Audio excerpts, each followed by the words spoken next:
एक मिनिट. माझे बाबा काय होते, त्यांच्या कामाची पद्धत काय होती, that is none of my business anymore. कळलं? कारण आता ही कंपनी त्यांनीच माझ्या हातात दिलेली आहे आणि आता ही कंपनी माझ्या पद्धतीनेच चालली. समजलं? तर मला ती जागा 2 दिवसात खाली हवी आहे. कळलं? कारण त्या प्रत्येक कुटुंबाला 20 ऐवजी 25 लाख द्या, पण 2 दिवसात ती जागा मला रिकामी करून हवी आहे. समजलं? चला कामाला लागा. हो प्लीज.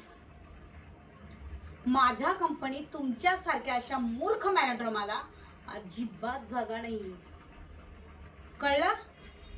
कारण मला जिथे पोचायचे तिथे फेलियरला अजिबात जागा नाहीये. समजलं? चला निघा. थँक्यू.